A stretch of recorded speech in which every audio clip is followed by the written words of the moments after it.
இப்போ வந்து இது ஒரு சின்ன ஒரு ஆர்ப்பாட்டம் வந்திருந்த மக்கள் தொகையை வந்து கம்பேர் இல்ல அதே ஜாஸ்தி. அதுக்கே பாதுகாப்பு போலீஸே இல்லையே. இப்ப அப்படிங்கிற போது மதுரை மாநாட்டுக்கு நீங்க என்ன மாதிரியான ஒரு பாதுகாப்பை எதிர்பார்க்கறீங்க? இல்ல காவல்துறை காவல்துறையவே நம்ம தமிழக அரசு கொடுக்கணும்னு அவசியம் இல்லை.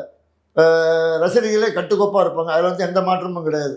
தலைவர் ஒரு ஒரு ஒரு வரி சொல்லிட்டாருனாலே வேலை முடிஞ்சு வச்சாங்க. இப்ப ஆர்ப்பாட்டத்திலேயே நடந்து முடிஞ்சதுக்கு அப்புறம் நிறைய கம்பிகளை தூக்கிட்டு போயிட்டாங்க, நிறைய சேரை உடைச்சிட்டாங்க, பொது சொத்துக்களுக்கு அசம்பாவிதம் பண்ணிட்டாங்கன்னு சொல்லிட்டு நிறைய விமர்சனங்களை தாவேக்காவுமே ஏத்துக்கிருச்சு, அதை பொறுப்பையும் ஏத்துக்கிட்டாங்க. இல்ல இல்ல அதாவது சில இடத்துல வந்து சில இது அதுக்கு உண்டான பாதுகாப்பு ஏன் கொடுக்கல?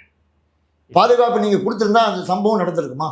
இப்பதான் நாங்க நடத்துறோங்க, நாங்க கூட்டம் போடுறோம், ரைட்டு. எனக்கு பாதுகாப்புக்கு உண்டான ஏற்பாடு அவங்க பண்ணி கொடுத்திருந்தா மக்களுக்கு கட்சியை விட்டுருங்க, சாதாரண மக்கள் அவங்க அப்படின்னு வச்சுங்க, ஒரு மக்களுக்கு உண்டான பாதுகாப்பு காவல்துறை கொடுத்துருக்கணுமா, தமிழக அரசு சொல்லி கொடுத்துருக்கணுமா இல்லையா?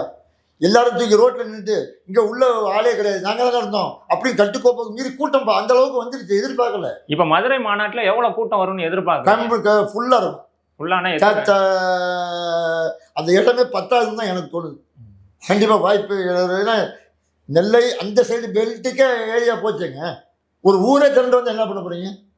ஒரு டிஸ்ட்ரிக்டே ஒரு 3 டிஸ்ட்ரிக்ட் இருக்கு. 3 டிஸ்ட்ரிக்டும் ஒரு டிஸ்ட்ரிக்ட்ல போய் உட்கார போகுது. ரெண்டாவது நான் எதிர்பார்க்கணும்னா பெண்கள், இந்த சாதாரண ஆர்ப்பாட்டத்துக்கு பெண்கள் பார்த்தீங்கன்னா ஆண்களோட பெண்கள் ஜாஸ்தி நான் பார்த்ததுல. அப்போ இதில் பெண்களுடைய இது இருக்கும். ரெண்டாவது தக்க பாதுகாப்பு செய்யாமல் இருக்க மாட்டார். இவ்வளோ தூரம் பண்ணுறது அந்த முதல் மாநாடுக்கு செய்யலையா அவர்? சில பேர் மாலை நடத்துனாங்க, லாரியில் வந்து விழுந்துருக்காங்க, லாரிக்கு வந்து விழுந்துருக்குது, மேலேயே உடஞ்சிருக்குது. அதுக்கப்புறம் சாப்பாடு நிறைய செஞ்சாங்க, நல்லாவே இல்லை சொல்லி குழியை தோண்டி போயிச்சாங்கன்னு சொன்னாங்க கட்சிகள்.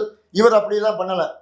கேண்டீன் மாதிரியே சிஸ்டம் செட் பண்ண போகிறாரு. அங்கே மக்களுக்கு சாப்பாடு வந்து ஹை கிளாஸாக இருக்கிற மாதிரி குடிநீர்லேருந்து அதுக்கு தான் இவ்வளோ பெரிய ஸ்பேஸை செலக்ட் பண்ணுது. ரெண்டாவது எவ்வளோ குயிக்காக பண்ண முடியுமோ. நான் இப்போ நீங்கள் சாதாரணமாகவே நீங்கள் அங்கே பார்க்கலாம். அங்கே நான் இன்றைக்கே வந்து பஜார் மாதிரி இருக்குது.